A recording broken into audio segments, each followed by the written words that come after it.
마태복음 1장 1절부터 17절, 신약성경 1페이지에 있습니다. 마태복음 1장 1절부터 17절의 말씀을 우리 한 절씩 교독하도록 하겠습니다. 1절 제가 먼저 읽습니다. 아브라함과 다윗의 자손 예수 그리스도의 계보라. 아브라함이 이삭을 낳고 이삭은 야곱을 낳고 야곱은 유다와 그의 형제들을 낳고 유다는 다말에게서 베레스와 세라를 낳고 베레스는 헤스론을 낳고 헤스론은 람을 낳고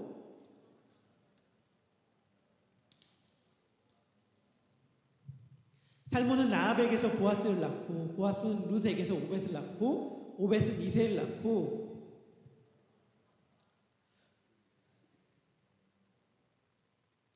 솔로몬은 르호보암을 낳고 르호보암은 아비야를 낳고 아비야는 아사를 낳고 아사는 여호사밧을 낳고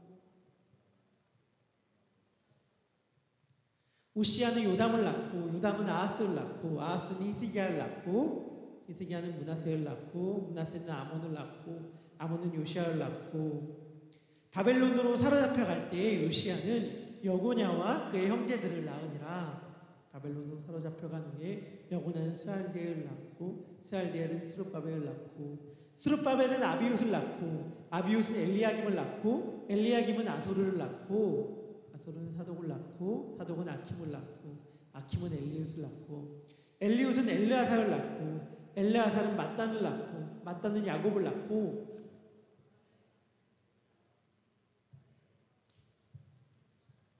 함께합니다.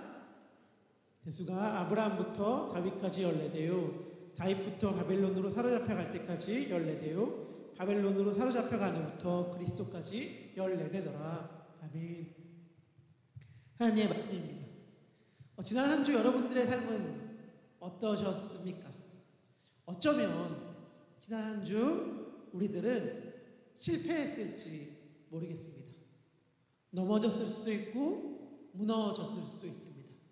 기분 나쁜 환경에 화를 냈을 수도 있고요. 나의 욕심 때문에 때로는 남들의 도와달라는 손길을 외면했을 수도 있습니다. 나의 초라함과 연약함을 감추기 위해 거짓말을 했을지도 몰라요. 하지만 그래도 괜찮습니다. 그래도 괜찮은 객관적인 증거가 뭐냐면 지금 이 자리에 우리가 나와 있다는 거잖아요. 지금 이 자리에 여전히 하나님이 우리를 부르셔서 우리가 이곳 가운데에 나와 있다는 사실이 우리가 그럼에도 불구하고 괜찮은 증거입니다. 예수님께서 흠 많고 보잘것없고 어찌 보면 수치스러운 여인들을 자신의 어머니로 택하신 이유는 그렇게 살아도 된다, 실패해도 된다, 화를 내도 된다, 욕심을 부리면서 거짓말을 해도 된다 라고 말씀하시는 것이 아니라 너의 그러한 모습들이 내가 너에게 하려는 일을 막지 못한다 라고 하는 것을 알려주기 위함입니다. 우리의 어떠한 연약하고 초라한 모습들도 주님께서 우리에게 하시는 일들을 막을 수 없습니다. 주님은 그 여인들을 자신의 어머니로 삼으셨던 것처럼 우리를 그분의 순결한 신부로 만들고야 말 것입니다. 그것이 예수님의 약속이고 그 약속의 증거가 오늘 우리가 이곳에 있다는 것입니다. 저는 오늘의 말씀은 이러한 질문을 하면서 시작해 보려고 해요. 여러분, 지난 한 주간 여러분들이 보았던 것은 무엇입니까? 그리고 여러분들이 들었던 것은 무엇입니까? 무엇을 보고 무엇을 듣고 살아오셨나요? 우리가 흔히 이런 말 하죠. 어떤 말이냐면 사람은 자기가 보고 싶은 걸 봐, 이렇게 말하잖아요. 그리고 듣고 싶은 대로 듣는 존재가 사람이잖아요. 사실 우리가 부부간이나 갈등을 많이 할 때 왜 당신은 듣고 싶은 대로 들어, 이런 말들 사실은 많이 하잖아요. 우리는 보고 싶은 대로 보고 듣고 싶은 대로 들어요. 다시 말하면 우리의 마음의 추구가 우리의 시선을 결정합니다. 우리가 배가 고프면 차를 타고 창밖을 가면서 창밖을 볼 때 식당이 보이죠. 진짜 저기 맛있겠다, 저기 가고 싶다. 배가 고프면 그런 식당이 보입니다. 우리가 한번 헤어스타일 바꿔볼까? 한번 나 과감하게 이 헤어스타일 너무 오랫동안 유지한 것 같은데 한번 헤어스타일 바꿨으면 좋겠다 라고 하면 그 다음부터는 다른 사람들의 머리 모양들이 보이기 시작하죠. 저런 헤어스타일 괜찮은데? 한번 저렇게 한번 도전해볼까? 한번 저거 한번 시도해볼까? 저건 나랑은 어울리지 않을 것 같아 라고 하면서요. 진짜 다시 말하면 우리의 마음의 추구가 우리의 귀와 우리의 눈을 결정해요. 우리가 무엇을 원하는지가 결국 우리 시선을 결정한다는 건데 여러분들은 무엇을 원하십니까? 그러면 여러분들의 마음속에 진짜 원하는 게 뭐예요? 누군가가 여러분들에게 당신이 원하는 게 무엇입니까? 라고 묻는다면 정말 주저없이 내가 원하는 것은 이것입니다 라고 대답할 그 대답이 여러분들에겐 있으십니까? 제가 보지는 않았어요. 그런데 책으로는 이 영화에 관련된 책만 2권 정도를 봤거든요. 러시아 영화 감독 안드레이 타르코프스키라는 감독이 찍은 잠입자 스토커라는 영화인데 이게 1979년 영화라고 해요. 그런데 이 영화가 얼마나 좋은지 저는 이 영화를 책으로 배웠는데 이 영화에 관련된 책만 제가 2권을 보고선 이 영화를 볼 방법은 아직은 못 찾아서 보지 못하고 있습니다. 근데 이 영화의 전체적인 스토리가 아니라 한 장면에 대한 것만 여러분들에게 한번 말씀드리고 싶어요. 그게 뭐냐? 영화의 한 장면이 이렇습니다. 왜 이런 장소가 생겼는지는 몰라요. 추측하건대 영화 스토리 안에서입니다. 운석의 충돌이나 아니면 외계의 어떤 존재가 이 장소를 만든 것 같은데 어느 세계의 어느 나라의 어떤 지역 가운데 지리적인 작동이나 물리적 현상을 따르지 않는 공간이 생겨버린 거예요. 그 공간은 물리 법칙이 따르지 않고 우리가 알고 있는 지역적 상식이 통하지 않는 공간이 생긴 거예요. 그러니까 당국이 일반인들의 통제를 막습니다. 경계를 쳐서 일반인들이 거기에 접근하지 못하도록 막아요. 그런데 스토커 어떤 잠입자가 누군가를 이끌고 그곳으로 갑니다. 교수와 작가라고 이야기하는데 그들이 이끌고 거기로 가요. 왠지 은습해 보이고 왠지 뭔가 을씨년스럽고 왠지 장소가 좋지 않아요. 기분이 좋지 않은 장소인데 그 잠입자라고 부르는 특별한 존재가 어떤 그들을 딱 그 공간으로 데려가서 문 앞에 딱 세운 거예요. 문 앞에 세우고 질문합니다. 이제 이 문을 열면 당신이 무엇을 원했던 당신의 마음속에 진짜로 원하고 갈망했던 그것이 눈앞에 펼쳐지게 될 것입니다. 문을 여시겠습니까? 이렇게 물어요. 그러니까 얼마나 설레요. 이 말이 맞다면 내가 그 문을 열면 내가 진짜로 원하는 게 펼쳐진다는 거예요. 그래서 문을 딱 열려고 하는 순간 사람들이 주저합니다. 이 질문 앞에 선 거예요. 어떤 질문 앞에 섰냐면 근데 잠깐만 내가 진짜 원하는 게 뭐지? 내가 원한다고 생각하는 게 아니라 진짜 원하는 게 뭐지? 내가 진짜 원하는 게 만약 나 이거 원하고 있어 라고 생각하는 거랑 다르다면 어떻게 되는 걸까? 이 질문 앞에 서게 됩니다. 동일하게 질문할게요. 여러분들이 원한다고 생각하는 거 말고요. 나 이거 갖고 싶어 라고 생각하는 거 말고 여러분들 마음속에 정말 깊숙이 여러분들이 원하고 갈망하는 게 뭔 것 같습니까? 우리는 때로는 예수님을 믿는다고 하면서 예수님을 믿는다고 할 때의 결정적인 믿음의 결단의 순간, 믿음을 도약해 하는 그 순간 주저할 때가 있습니다. 나 예수님 믿어요 라고 말하지만 어느 순간 결정적으로 믿음의 결단을 딱 해야 될 때 그 결단을 주저하는 경우가 있어요. 왠지 아세요? 왜냐하면 나는 내가 원하는 것을 얻고 싶어서 예수님을 믿는데 이 결단을 했다가 혹시 내가 원하는 것을 못 얻으면 어떡하지? 예를 들면 나는 가정의 평화를 위해서 예수님을 믿는데 나는 부부간의 다툼을 하지 않기 위해서 교회에 나오고 있는데 나는 내 삶의 안정을 위해서 교회를 다니고 예수님을 믿고 있는데 나는 죽은 다음에 내 앞에 펼쳐질 날들에 대한 두려움 때문에 쉽게 표현한다면 천국 가고 싶어서 예수님을 믿는데 그래서 예수님을 믿는데 이 믿음의 결단을 딱 하는 순간 내가 원하지 않는 희생들 내가 원하지 않은 손해를 감수해야 하면 어떡하지? 나는 그렇게까지 예수 믿고 싶진 않은데 어쩌면 양보해야 될 수도 있고 희생해야 될 수도 있고 난 좋은 집에 살고 싶고 넓은 집에 살고 싶고 좋은 차를 사고 싶고 비싼 옷을 사서 입고 싶고 맛있는 밥을 먹고 싶은데 이런 것들 혹시 희생하고 손해봐야 되면 어떡하지? 라고 하는 것들 때문에 결정적인 믿음의 도약을 주저할 때가 많이 있어요. 뭐냐면 내가 원하는 것을 얻고 싶어서 예수님을 믿었는데 예수님을 너무 믿게 되어서 내가 원하는 것을 도리어 못 얻게 될까 봐 주저한단 말이죠. 하지만 제가 과감하게 사실을 말씀드린다면 예수님이 그리스도라는 말의 의미는 예수님이 진짜 우리가 원하고 진짜 우리가 갈망하는 것을 채워주시는 분이라는 뜻입니다. 우리가 진짜 원하는 걸 몰라요. 우리가 진짜로 소원하는 것을 모릅니다. 내가 지금 원한다고 생각하는 것이 내가 진짜 원하는 것이 아닐 수가 있어요. 아시겠지만 저는 아들 둘이 있습니다. 그리고 저는 아들들을 굉장히 사랑하는 아빠입니다. 저는 진짜 약간 조금 아들 바보예요. 그래서 아내한테 가끔씩 미안할 때가 있는데 우리 아들들이 얼마나 좋은지 몰라요. 그리고 우리 아들들에게 무언가를 사주고 선물해 주는 게 너무 좋아요.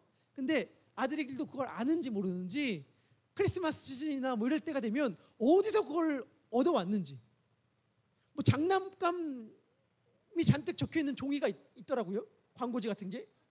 그걸 두고 동그라미를 쳐요. 내가 갖고 싶은 것들. 그리고 순위도 매겨요. 이걸 제일 갖고 싶고 저걸 갖고 싶고. 그래서 지금 아들의 책상 앞에 있어요. 뭐가 있냐면 가위로 잘라서 붙여놨어. 이번 크리스마스 할 때 내가 선물로 받을 거 잘라서 붙여놨고 그거를 막 달라고 해요. 얼마나 주고 싶겠어요. 근데 우리 아들이 얼마나 사랑스럽냐면 그거를 딱 붙여놓고 달라고 하는 게 기도라는데 그 기도하는 게 얼마나 간절한지 제가 감동을 받을 정도입니다. 우리 한번 잠깐 혹시 사진 준비되어 있으면 이게 제가 기억하거든요. 타요 갖고 싶어서 기도하는 장면인데 이렇게 기도하는데 어떻게 안 사줘요? 이거 사줄 수밖에 없지 않겠습니까? 이렇게 간절히 기도하면서 막 미니버스 타요 사주세요. 타요 사주세요. 하나님 미니버스 타요 주세요. 이렇게 막 기도한단 말이에요. 제가 아들을 보면서 속이 뒤집어질 때가 있습니다. 사서 줬어. 유효기간이 얼마나 갈 것 같습니까? 제가 참 인상 있게 들은 노래 가사가 있는데 서유석의 아름다운 사람이란 노래 가사 이런 가사가 있습니다. 장난감을 바꿔서 그것을 받아들고 얼싸안고 기어이 부숴버리는 그리고 내일이면 그려준 사람조차 잊어버리는 아이처럼. 이게 아이잖아요. 아이. 내가 우리 아들한테 더 이상 속지 않아요. 이거 갖고 싶어서 막 맨날 며칠을 정말 한 달 넘게 막 갖고 싶다고 막 진짜 막 노래를 불러. 그래서 정말 어렵게 구해서 짜잔 선물해 주잖아요. 그 유효기간이 정말 갈수록 짧아집니다. 정말 레고 블록을 너무 갖고 싶어서 레고 딱 사줬어요. 너무 기쁜 마음에 어렵게 구해서 딱 사줬는데 다 조립하고 끝. 그 다음에 부셔버려서 흔적도 남지 않고 다시 복구가 불가능할 정도로 귀하게 이렇게 찾아왔는데 구했는데 완전 박살내버린단 말이에요. 그때 얼마나 속이 뒤집어지는지 모릅니다. 그런데 제가 알게 됐어요. 그게 저더라고요. 여러분들은 다른가요? 여러분들은 다릅니까? 여러분들이 지금 나 저거 너무 갖고 싶어. 나 저거 너무 원해. 저거만 있으면 너무 좋겠어. 크리스마스 선물로 이거 너무 얻었으면 좋겠다 라고 말하는 그것의 유효기간 수명은 얼마나 사실은 짧습니까? 나 지금 이거 너무 되고 싶은데, 이거 너무 얻고 싶은데, 이거 너무 갖고 싶은데 라고 말하는 그것의 수명은 얼마나 사실은 찰나에 불과해요. 예수님은 그토록 유효기간이 짧은 소원 목록을 들어주시는 분이 아니에요. 우리에게 단지 그런 존재로 찾아오시기 위해 우리에게 오신 것이 아닙니다. 그분이 그리스도라는 말의 의미는 마시자마자 다시 목마를 물을 주시는 분이 아니라는 거예요. 그분은 우리들에게 한 번 마시면 영원히 목마르지 않는 물을 주시기 위하여 내가 생명의 떡이니 누구든지 나를 먹는 자는 영원히 배고프지 아니하리라 하는 그 생명의 양식을 주시기 위하여 우리에게 오신 것이지 정말 짧디 짧은 유효기간 수명을 갖고 있는 소원 목록을 들어주시기 위해 오신 분이 아니십니다. 마태복음 오늘 읽은 족보 1장 1절은 이렇게 이야기합니다. 우리 같이 마태복음 1장 1절 읽도록 하겠습니다. 읽겠습니다. 시작. 다윗의 자손 예수 그리스도의 계보라. 아멘. 이게 영어로는 좀 더 명확하게 그리스도 어순을 따르고 있는데요. 우리나라 말에는 아브라함과 다윗의 자손 예수 그리스도라고 되어 있지만 그리스도 원문의 순서는 완전히 정반대입니다. 그리스도 원문의 순서는 뭐부터 등장하냐면 예수님, 다윗, 아브라함 이렇게 등장해요. 그리고 족보가 끝나는 17절은 아브라함, 다윗, 그리스도 이 순서대로 기록되어 있거든요. 이게 상응되게 나옵니다. 이것을 한국말로는 수미상관 혹은 이게 그 성경 수사학에서는 인클로지우라고 부르는 기법인데 이게 유대인들이 자신의 글들을 적을 때 사용하는 방법이었어요. 어려울 수 있지만 쉽게 말하면 이거예요. 유대인들이 자기가 강조하는 것을 강조하는 기록 방식이라고 생각하시면 되는데 만약에 A, B, A라고 해서 B를 가운데에 두고 A랑 B를 가운데에 두고 앞뒤가 똑같은 말을 썼다라고 말한다면 B를 강조하는 거예요. A, B, A 다시 이런 식으로요.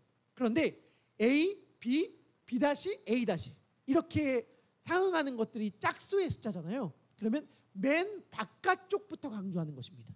지금은 짝수잖아요. 예수님이 제일 바깥에 있고 그 다음 다윗, 그 다음 아브라함이 있습니다. 그러면 짝수일 경우에는 제일 가에 있는 순서대로 강조된다 이렇게 이해하시면 되거든요. 그러니까 이 족보 1장부터 17장을 딱 포개면서 강조하는 게 뭐냐면 예수님 그리고 다윗이에요. 예수님의 이 족보는 다윗을 강조합니다. 다윗의 이름이 5번 등장해서 가장 많이 등장하기도 하고 말한 대로 예수님 다음에 다윗의 자손임을 강조하면서 다윗을 강조하기도 합니다. 그리고 무엇보다도 지금 예수님의 족보를 14대로 끊잖아요. 14. 아브라함부터 다윗 때까지 14대요. 다윗부터 바벨론으로 끌려갈 때까지 14대고 그리고 바벨론으로 사로잡혀 갈 때부터 예수님 때까지 14대다. 이렇게 14대 14대 14대로 끊는데 이 14라는 게 사실은 완전수인 7의 2배이기도 하지만 다윗의 이름값이십니다. 다 들어보셨죠? 그리스어와 히브리어는 알파벳이 각각 숫자 값을 가져요. 그러니까 우리가 숫자를 기록할 때 아라비아 숫자로 기록하는 게 아니라 알파벳으로 기록해요. 알파벳마다 고유의 숫자 값이 있거든요.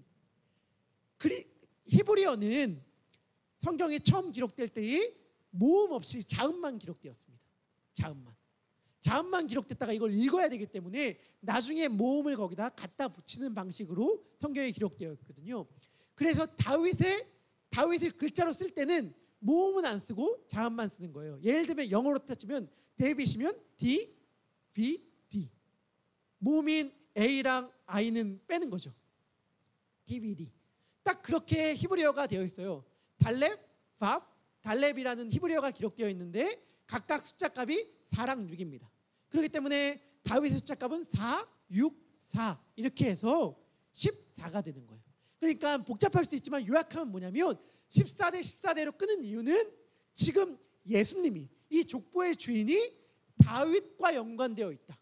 다윗의 자손이다 라는 것을 강조하기 위하여 14대로 끄는 것입니다. 그렇다면 왜 그렇게 다윗의 자손이라는 것을 강조했을까요? 왜냐하면 당시 예수님 당시 사람들이 다윗의 후손이 오기를 너무 갈망했거든요. 다윗의 후손이 오기를 왜 갈망했는가? 옛날에 다윗이 살았을 때의 일입니다. 다윗이 어느 날 자신의 집 궁궐을 거닐고 있었어요. 거닐고 있다가 갑자기 마음 가운데에 죄책감이 확 찾아옵니다. 그때가 언제냐면 모든 전쟁이 다 끝나고 삶이 평화로울 때거든요. 걱정과 근심과 염려가 없을 때였어요. 전쟁할 땐 전쟁에 정신이 팔려서 다른 생각 못했는데 평화가 찾아오니까 갑자기 이런저런 평화롭게 거닐다가 죄책감이 확 들어온 거예요. 어떤 죄책감이냐면 아니 나 왜 이렇게 좋은 집 살고 있지? 그런데 내가 믿는 하나님의 집은 너무 초라하잖아. 나는 좋은 집 살고 있는데 하나님의 집이 너무 초라하다.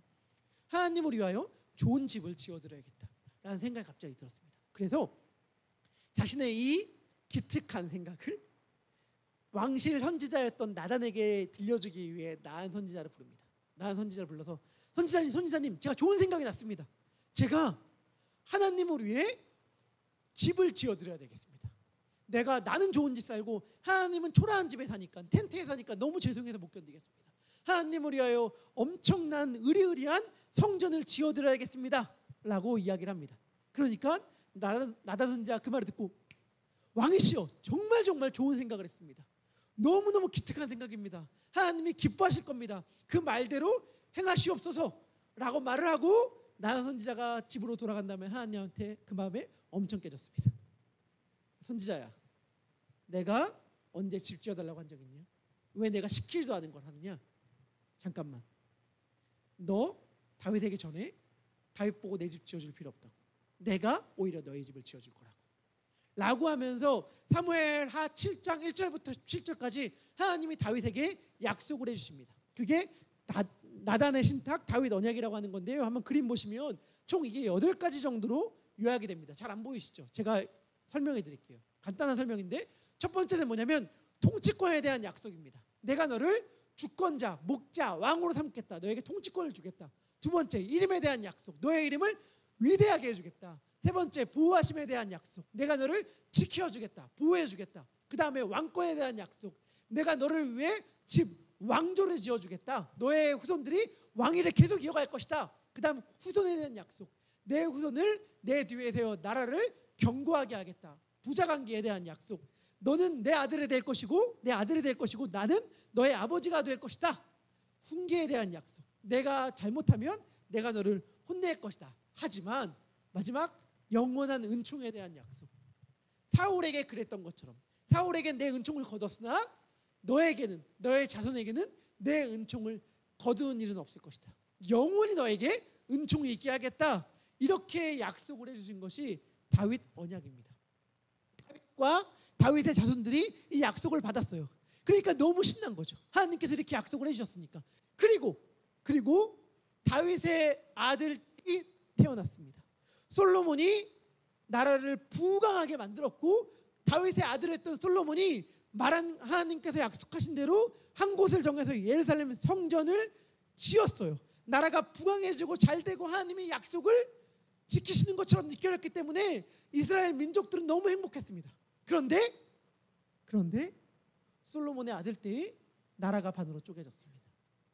그리고 역사는 흘러가서 북쪽 나라는 아수르에 의해, 남쪽 나라는 바벨론에 의해 망했고 예루살렘 성전은 무너졌단 말이에요. 그러니까 그러한 처참한 현실을 보면서 이스라엘 민족들은 질문할 수밖에 없는 거죠. 하나님, 다윗에게 하신 약속은 어떻게 되었습니까? 하나님, 우리 집, 내 인생 책임지신다면서요. 함께 하신다면서요. 복 주신다면서요. 내 인생 망했어요. 우리 가정 쪼개졌어요. 우리 가정 완전히 무너져 버렸습니다. 우리 집은 내가 하는 일은 완전히 꼬여버리고 완전히 망가져버리고 어떻게 손쓸 수 없을 정도로 다 허물어져 버렸습니다. 하나님의 약속은 어떻게 된 것입니까? 라고 그들은 물을 수밖에 없었어요. 만약에 무너진 것 같은 현실, 나의 가정이, 나의 인생이, 나의 삶이 망가져버린 것 같은 현실을 살고 계신 분들이 있다면 완전히 그 심정이 지금 유대인들, 이스라엘 민족들과 동일하라고 말할 수 있을 것 같습니다. 하나님, 지키신다면서요. 보호해 주신다면서요. 함께 해 주신다면서요. 뭐예요? 다 망가져 버렸잖아요. 그러니까 하나님, 제발 이 현실을 회복시킬 우리에게 구원자를 허락하여 주십시오. 우리에게 회복의 날을 허락하여 주십시오. 이게 당시에 예수님 당시에 유대인들이 가졌던 간절한 소망이었습니다. 아모스 9장 11절의 말씀인데 우리 같이 이 말씀 읽도록 하겠습니다. 읽겠습니다. 시작. 그것들의 틈을 막으며 거머워진 것을 일으켜 옛적과 같이 세우고. 아멘. 이 약속을 붙잡을 수밖에 없어요. 이때 사실은 무너진 다윗의 장막은 예루살렘 성전은 아닙니다. 물리적인. 왜냐하면 이때 당시에 예루살렘 성전은 무너지기 전이거든요. 하지만 나라가 계속한 침략과 흐트러진 가운데 무너진 것 같은 다윗의 약속을 얘기하고 있는 거예요. 하나님, 대체 누가 하나님께서 약속하신 다윗 언약을 회복시킬 존재입니까? 대체 누가 이것을 회복시킬 수 있습니까? 라고 하면서 유대인들은, 이스라엘 민족들은 다윗 언약을 회복시킬 존재 그리스도를 기다리고 있었습니다. 이 족보가 그 현실 가운데 나타나는 거예요. 마태복음의 예수님의 족보는 14대 14대 14대로 끊어집니다. 처음 14대는 족장들이고 다음 14대는 왕들이고 다음 14대는 알려지지 않은 지도자들이다. 이렇게 요약이 됩니다. 우리 마태복음 1장 17절까지 우리 같이 읽도록 하겠습니다. 읽겠습니다. 1장 17절 읽도록 하겠습니다. 시작. 아브라함부터 다윗까지 연례되요, 다윗부터 바벨론으로 사로잡혀 갈 때까지 연례되요, 바벨론으로부터 사로잡혀 갈 때부터 그리스도까지 연례되더라. 아멘. 이때 이 족보를 나누는 분기점이 보이세요? 이 족보를 어떤 기준으로 나누죠? 14긴 한데 어떤 기준이 또 하나 등장하죠? 바벨론으로 사로잡혀 갈 때까지, 바벨론으로 사로잡혀 간 후부터. 그러니까 족보를 나누는 중요한 분기점이 뭐냐면 바벨론 포로입니다. 여러분 질문할게요. 우리 마태복음 아까 족보 낳고 읽었잖아요. 그중에 여러분들 아는 인물 한 명이라도 있었던 분 모두 다 눈 떠주시고 잠깐 정신을 차리시고.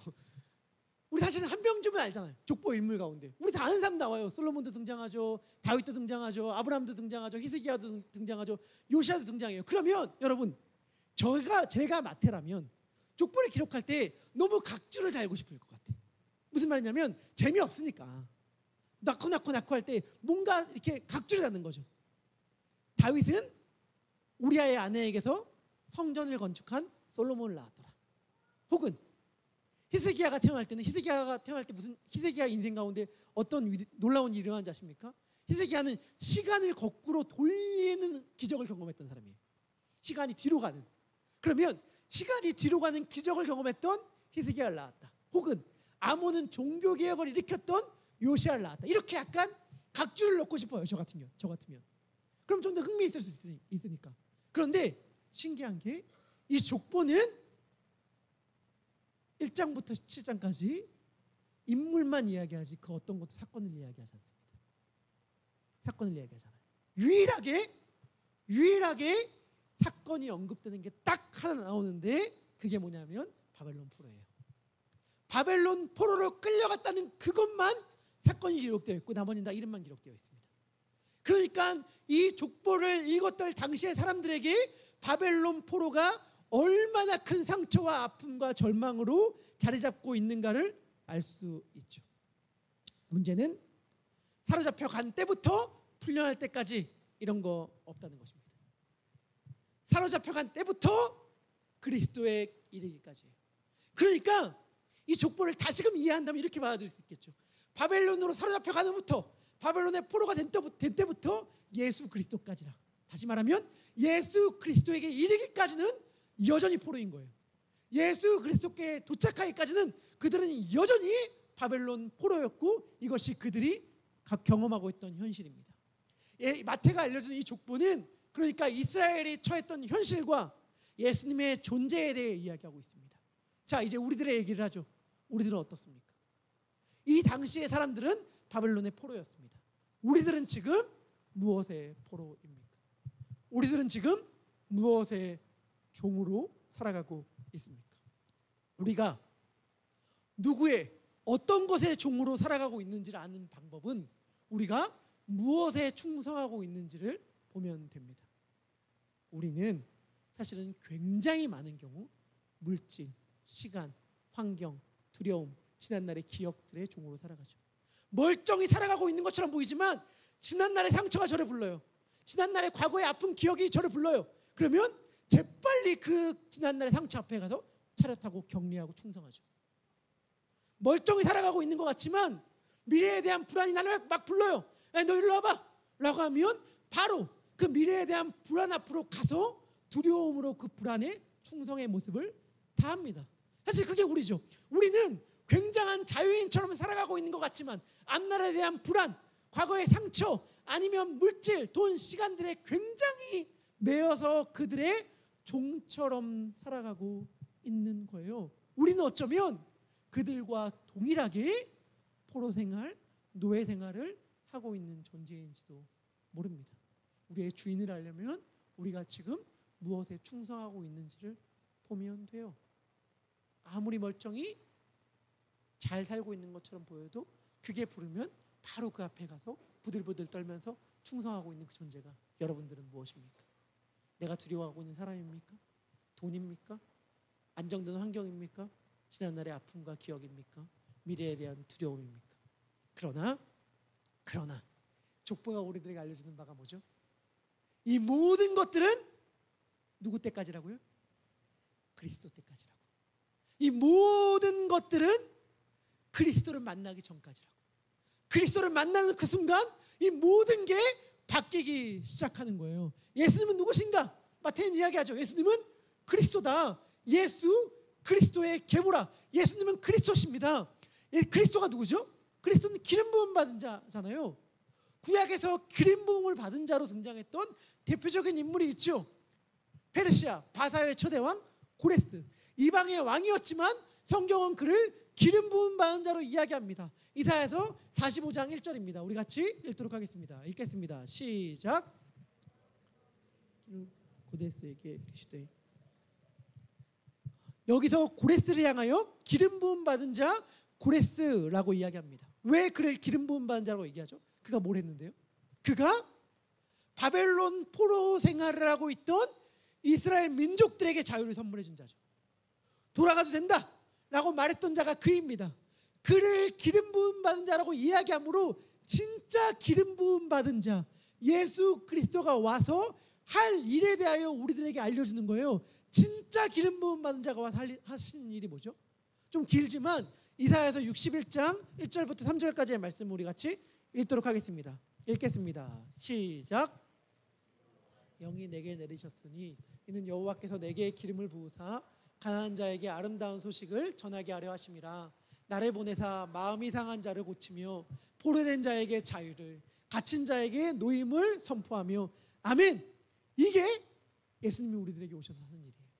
그리스도이신 예수님께서 우리 가운데 오셔서 진정으로 하시는 일이 뭐냐면 슬픈 자에게 위로라는 것, 슬픈 자에게 화관을 누는 것, 사로잡힌 자에게 갇힌 자에게 자유를 선물해 주는 것, 하나님의 은혜의 희년을 선포하는 것이 바로 진짜 그리스도이신 예수님이 우리 가운데서 오셔서 하시는 일입니다. 상한 갈대를 꺾지 않고 꺼져가는 등불을 끄지 않으시는 분 예수 그리스도. 완전히 꺼진 것처럼 보이는 다윗에게 준 등불이 꺼진 것처럼 보일 때에 그 등불을 끄지 않으심으로 다윗의 언약을 회복시키시고 바벨론 포로 생활을 끝내게 하시는 분. 아니 바벨론 포로 생활을 끝나게 하는 것이 아니라 그거보다 더 궁극적이었던 죄와 사망으로부터 포로 생활을 끝나게 하시는 분이 예수 그리스도십니다. 그분은 우리들이 진짜로 원했던, 내 영혼이 진짜로 갈망했던 참된 자유를 주시는 분이십니다. 우리 함께 그 주님을 찬양했으면 좋겠습니다. 바벨론 포로 생활은 그리스도 때까지입니다.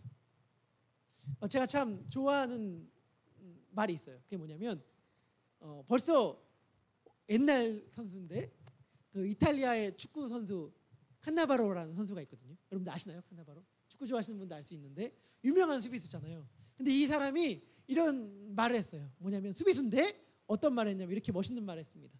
공은 내 앞에서 멈춘다. 멋있죠? 수비수인데 공은 내 앞에서 멈춘다. 내 뒤로 가지 않는다는 거예요. 근데 저는 오늘 말씀을 준비하면서 이 말이 떠올랐어요. 뭐냐면 모든 저주와 슬픔과 아픔은, 모든 포로 생활은 예수님 앞에서 멈춥니다. 모든 바벨론의 포로 생활은 언제까지라고요? 그리스도 때까지라. 지금 나를 여전히 살고 얽어매고 있는 것 같은, 지금 나를 여전히 불안하게 하고 있는 것 같은 모든 일들, 모든 사건들, 모든 기억들은 다 그리스도 때까지예요. 그리스도를 만나는 순간 그분은 우리들에게 놀라운 자유를 선물해 줍니다. 그분은 우리들에게 참된 자유를 선물해 주시는 진정한 왕이십니다. 우리 그 왕 예수 그리스도의 이름을 함께 소리 높여 찬양하겠습니다.